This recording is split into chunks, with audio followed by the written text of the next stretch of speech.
Now let's look at O of log n. And to demonstrate this, I'm going to bring up a list that has items 1 through 8 in it. And for what I'm about to do here, for this demo, you have to have sorted data. And what we're going to do is find the most efficient way of finding a number in this list. So we're going to look for the number 1. And of course, we're not going to know where it is in the list. We have to find the most efficient way that would work for finding any number. So this is what we're going to do. We're going to take the list, we're going to cut it in half and say, is it in the first half or is it in the second half? Well, it's not in the second half, so we can remove that. And now we only have to search through this many numbers. And then we'll do it again. It's not in the second half, and we can remove those. And we do it a third time, and we find the number that we're looking for.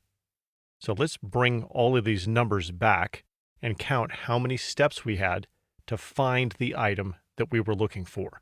It was 1, 2, 3 steps. So we had 8 items in the list, and it took us 3 steps to find a number.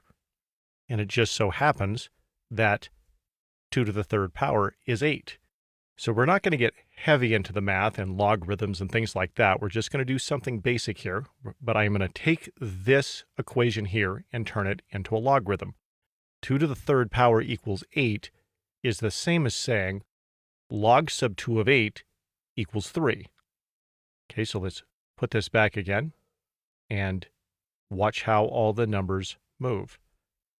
So what you're basically saying is 2 to the what power equals 8.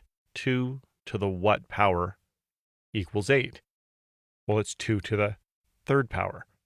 Another way to look at this is how many times you have to take the number 8 and divide it by 2 to get down to one item.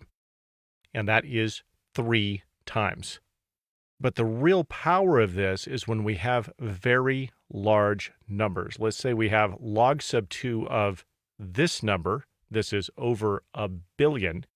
How many times do you have to cut this number in half to get down to one item? And that is 31 times. So if you think about a list with 1 billion items in it, if you're going to iterate through that linearly from beginning to end, you could have over 1 billion operations. But if you do this process of cutting it in half repeatedly, you can find any number in that list in 31 steps. And that is the power of O of log n. So now let's take a look at this on the graph.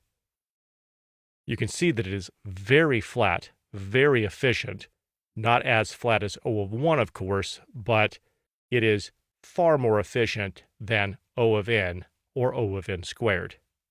So these 4 are going to be what we see for most of the course, but there's one other I want to show here, and that is O of n times log n that is used with some sorting algorithms, and we'll see a couple of those in this course, merge sort and quick sort.